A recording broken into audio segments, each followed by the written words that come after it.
Prajurit-prajurit juga punya harapan, punya rumah ke depan. Jangan hanya bekerja, pensiun dikasih rumah dinas, dan sesudah pensiun dikeluarkan dari rumah dinas. Kita harus membuat prajurit-prajurit kita, TNI kita, kejaksaan kita, ASN kita memiliki harapan untuk masa depan yang lebih baik dari awal. Boleh nggak yang di luar yang strategis, yang buat kepentingan pertahanan keamanan, sebagian tanah TNI diberikan kepada prajurit-prajurit TNI yang berpangkat rendah? Kalau kepolisian, perwira pasti udah lumayan lah dari segi ekonomi, betul nggak? Betul nggak? Tapi kan kalau yang bintara-bintara itu kan masih bokeh-bokeh juga, betul nggak?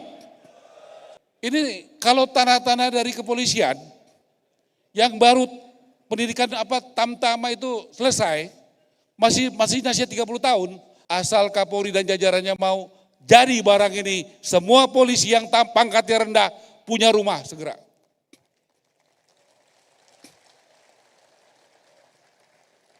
PNS yang masih kere banyak nggak? Kalau yang di sini saya lihat nggak ada yang kere-kere lagi, betul nggak, Pak Tito, ya kan? Menpan RB. Kalau kita mau ngurus masyarakat, apa susahnya, Pak? Setuju nggak kita tanah koruptor itu untuk rakyat Indonesia, terutama rakyat kecil? Setuju nggak aset BLBI yang ada di KPK dan di tempat lain itu juga diberikan kepada rakyat Indonesia? Bapak Mendagri yang saya hormati, terima kasih undangannya. Saya kementerian yang baru mendapatkan kehormatan dengan Menteri Pertanian yang strategis luar biasa, dengan tadi Menteri SDM, Investasi. Terima kasih Bang, ini abang saya yang luar biasa, acaranya inilah koordinasi kita. Saya pikir arah ke depan sangat ditentukan oleh bapak-bapak dan ibu-ibu yang ada di tempat ini. Saya doakan semua sehat-sehat, semangat. Yang saya hormati juga para menteri yang masih ada di sini, teman-teman menteri yang hadir di sini, wakil-wakil menteri, Bapak Gubernur, saya lihat ada senior saya Pak Sultan dari Jogja, para PJ, Pak PJ Gubernur Jakarta, Banten yang sudah bekerja sama dan membantu kami dalam beberapa hari ke depan, dan juga yang lalu, juga teman-teman dari TNI, ya nanti tolong diperhatikan. Semoga teman-teman dari daerah, prajurit-prajurit juga punya harapan, punya rumah ke depan. Jangan hanya bekerja, pensiun dikasih rumah dinas, dan sesudah pensiun dikeluarkan dari rumah dinas. Kita harus membuat prajurit-prajurit kita, TNI kita, kejaksaan kita, ASN kita memiliki harapan untuk masa depan yang lebih baik dari awal.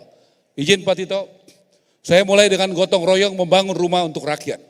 Gambarnya hanya satu, saya izin sama Pak Wapres, gambarnya hanya Bapak Prabowo. Karena kita satu komando, satu barisan, satu hati dan satu jiwa di bawah komando Bapak Prabowo. Setuju? Lanjut aja. Nah, lanjut, saya langsung anggaran saja. Kalau tadi Bapak Menteri Pertanian luar biasa anggarannya dinaikkan, kalau kami Pak Menteri, anggaran kami 2024, tolong disampaikan. 2024, tolong lanjut. Ya ini 14,6 triliun untuk membangun 145.000 unit. Sementara kami diminta untuk membangun 3 juta rumah 1 tahun. Bagaimana caranya? Anggaran kami 2025, silakan. 5 triliun. Jadi anggaran kami bukan dinaikkan, tapi turun. Pertanyaannya, apakah kami menolak untuk menyerah? Atau menolak untuk kalah, atau menolak untuk pasrah? Saya rasa tidak. Apa yang kita akan lakukan, saudara-saudara? Ya, ini adalah anggaran kami 2025. 3 juta rumah itu dari mana? Saudara-saudara, saya berterima kasih. Ada jaksa nggak di sini? Mana jaksa? Pak Jaksa Agung sudah menyiapkan 1.000 hektar tanah dari koruptor di Banten saja untuk perumahan-perumahan rakyat. Terima kasih jaksa. Saya juga sudah mendapatkan tanah yang saya sudah dapat dari Pak Nusron. Mana Pak Nusron? Terima kasih Pak Nusron. Ya, 151 hektar di Mojokerto, dan 6,7 hektar di Tangerang. Terima kasih Pak Nusron. Itu yang idle. Terima kasih Pak Anggito, sini juga. Nanti kita lihat. Kita juga mendapatkan bantuan. Saya transparan, saya sudah bicara sama teman-teman di BPKP, Pak Ateh, boleh nggak tanahnya dari swasta, yang bangun swasta, isinya dari swasta, dan diberikan kepada rakyat? Boleh. Sudah ada 6 perusahaan yang besar, yang super kaya di Indonesia, konglomerat, mau menyediakan tanah, bangunan, dan rumahnya untuk rakyat Indonesia secara gratis. Inilah gotong royong. Kalau nggak begitu gimana caranya? Yang penting kita tidak korupsi dan semua transparan. Jadi dari mana tanahnya? Sitaan dari koruptor. Setuju nggak kita tanah koruptor itu untuk rakyat Indonesia, terutama rakyat kecil? Setuju nggak aset BLBI yang ada di KPK dan di tempat lain itu juga diberikan kepada rakyat Indonesia? Setuju nggak pemerintah provinsi, kabupaten, kota yang punya tanah? Kalau Pak Jokowi 10 tahun memberikan tanah dan sertifikat, sangat berarti bagi rakyat. Saya berapa kali menemani Pak Jokowi. Saya bilang pada Presiden Prabowo, Pak, setiap periode harus ada peningkatan. Kalau Pak Jokowi memberikan tanah, boleh nggak Bapak memberikan tanah dan rumah dan juga sebagian gratis dan sebagian dengan harga murah kepada rakyat Indonesia. Bapak akan sangat dicintai oleh seluruh rakyat Indonesia yang belum memiliki rumah. Doakan kami. Tanahnya dari sini. Tapi ini proses, nanti masuk ke DJKN. Ini ada Pak Wamen, tolong berdiri Pak Anggito, kita tepukan tangan ya. Nasib kita tergantung dia. Mau dibikin lama atau mau dibikin sebentar, itu tergantung beliau. Tapi saya yakin semangat reformis dari Departemen Keuangan, prosesnya tidak lama. Kalau itu tidak lama, ini urusan jadi cepat. Oke, tanah. Pertanyaan berikutnya, bagaimana pembiayaannya? Saudara-saudara, di sini punya gaji setiap bulan. TNI, Polri, Jaksa, ASN, betul nggak? Kalau punya gaji, berarti punya slip gaji nggak? Kalau tanah itu diberikan kepada TNI yang tamtama ke bawah, dia masih 25 tahun, lulus tamtama atau bintara, 25-30 tahun, tenornya lama, bisa nggak dia dikasih, bisa nyicil? Dia ada kepastian, karena saya dengar dari Panglima dan Kasat, kalau tentara itu tidak pindah-pindah, kalau pangkatnya rendah, yang bintara, betul begitu, tamtama. Yang pindah-pindah kan perwira, betul ya? Nah, ya saya menggugah aja kepada pimpinan-pimpinan TNI, boleh nggak yang di luar yang strategis, yang buat kepentingan pertahanan keamanan, sebagian tanah TNI diberikan kepada prajurit TNI yang berpangkat rendah.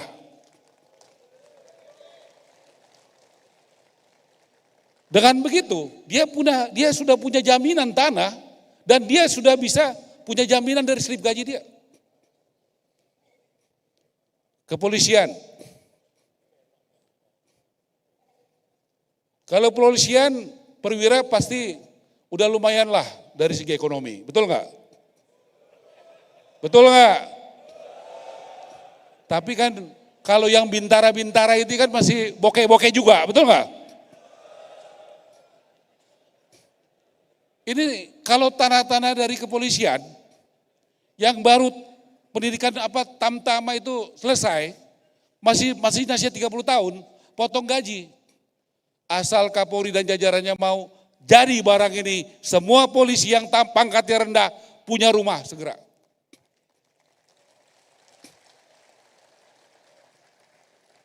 PNS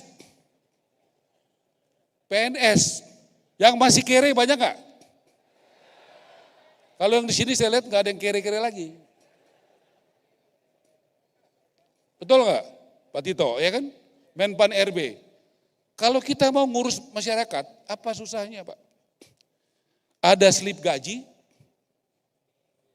ada tanah, tanah dari koruptor, tanah dari konglomerat, tanah dari KPK, tanah dari DJKN, masa kurang? Tanah dari Pak Nusron, ini ada juga wakil kepala KSP, Kodari udah kebanyakan duit dia jadi konsultan, kasih tanahnya 1,4 hektar di Palangkaraya. Berdiri Kodari, tepuk tangan nih, begitu. Ini belum Pak Amran, wah Pak Amran ini konglomerat ini ya. Benar, kalau Menteri Tenaga Kerja UKM ya kan, kalau Pak Amran konglomerat. Nanti kita harus kasih contoh, orang-orang yang sudah diberkati ini, mari kita berbagi. Nah jadi tanahnya jelas ya, dari mana ya? Bisa dijadikan angkunan enggak tanah? Nah tolong Pak Nusron prosesnya jangan lama-lama. Tolong Pak Anggito, Departemen Keuangan, prosesnya lama-lama. Nah, dari mana lagi pengurangannya? Nih, Bapak-bapak coba yang Bupati, Wali Kota angkat tangan. Mau nggak bantu rakyat kecil? Janji. BPHTB buat rakyat kecil dinolkan. Siap. Kalau yang real estate tetap, tapi buat rakyat kecil dinolin. Siap. Tepuk tangan buat bapak-bapak. Udah selesai kita. Itu udah penghematan 5%. 5% udah penghematan. Ya. Di sini ada persetujuan bangunan PGB. Ini sering jadi hambatan. Pak Mendagri sudah bantu. Biasanya 45 hari. Berani nggak Bupati Wali Kota? 10 hari nggak jalan, nggak ada keputusan, jalan barang itu izinnya. Siap nggak? Benar nih. Udah Pak, ada kepastian hukum 10 hari perizinan akan keluar. Terima kasih Bupati Wali Kota. Karena nggak bisa jalan kalau nggak gotong royong. Menteri ini nggak bisa apa-apa tanpa bapak-bapak semua. Ini saya kasih tahu tadi, Pemda dan Mendagri. Penyerdanaan persyaratan, ini pekerjaan bersama Pak. Komponen biaya kurang lebih 30-40%. Kalau itu dari tanah koruptor, tanah dari Pemda, tanah dari Pak Nusron, tanah dari DJKN. Artinya tanah itu 30% dari komponen rumah berkurang. Boleh nggak kita bekerja sama bergotong royong? Di masa kita menjadi bupati, di masa kita jadi wali kota, di masa kita jadi dandim, danrem, pangdam, di masa kita jadi PJ. Di situ kita buat sejarah, menurunkan harga rumah buat rakyat Indonesia. Mau nggak? Nggak bisa sendiri Pak. Bapak-bapak dengan OTDA, kewenangan sudah terbagi habis. Ada kewenangan di provinsi, ada di tingkat 2, ada tanah di tentara, ada tanah di polisi, ada tanah di kejaksaan, ada di Pak Nusron, ada di Departemen Keuangan. Saya punya konsep yang saya sebenarnya senang kalau diuji. Ya, diuji oleh publik. Kenapa? Saya udah ketemu dengan Dirut BTN. Besok malam saya ketemu. Pak Ara, kalau dengan cara begitu, bank akan siap memberikan kredit. Tanah jadi jaminan, tanah dari segala macam asal-usul, dari yang jelas sampai yang gak jelas, itu dijadikan jaminan, kemudian bagaimana ASN, TNI, Polri, dan sebagainya bisa punya tanah yang berpenghasilan rendah. Saya sampaikan konsep saya dibantu oleh sekjen saya, oleh dirjen, mana berdiri tim kami, dari PUPR ini dirjennya, mana lagi yang lain tim kami semua, yang sudah bekerja keras, sampai jam 1, jam 2 pagi rapat, karena nggak ada Superman, yang ada super tim. Bapak Ibu sekalian, kami berharap Bapak juga dari Kementerian Keuangan boleh PPN, PPH yang ada di kewenangan Departemen Keuangan, bukan buat orang kaya, bukan buat developer yang besar-besar, bukan perumahan real estate, tapi buat kalau memang kita mau hadir untuk rakyat kecil, harusnya ini mereka jangan dipajakin lagi.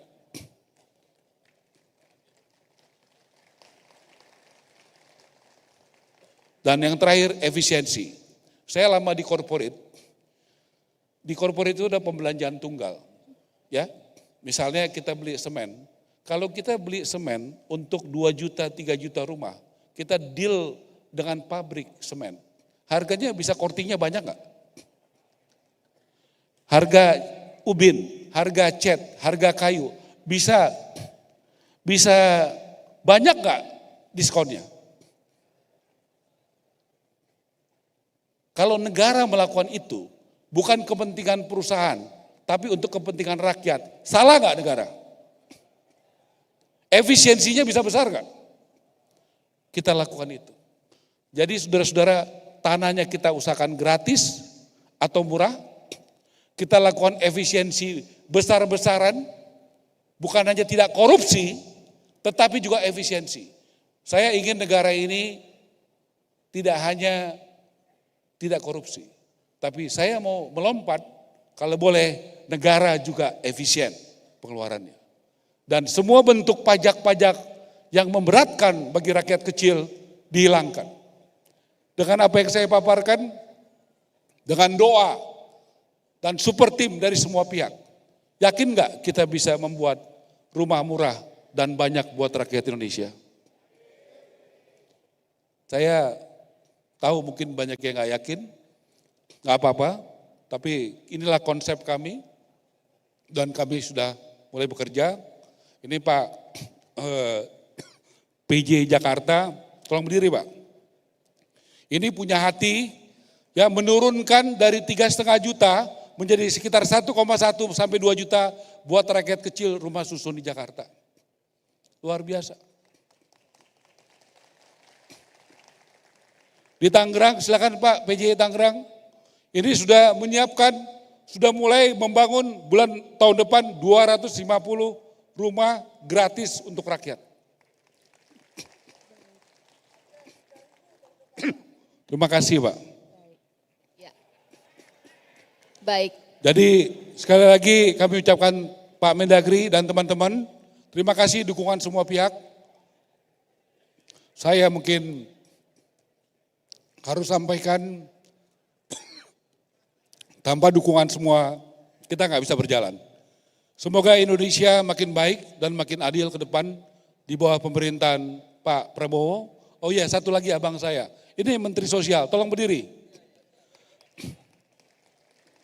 Menteri Sosial, mulai minggu depan kita akan membuat program, ide gagasan Menteri Sosial luar biasa. Bagaimana para orang yang belum beruntung di bawah jembatan hidupnya akan kita berikan kemuliaan masuk di rumah susun supaya tidak lagi ada di bawah jembatan. Terima kasih Pak. Baik. Jadi itulah langkah-langkah nyata kita. Demikian, mohon dukungannya Bapak Ibu sekalian. Wassalamualaikum warahmatullahi wabarakatuh.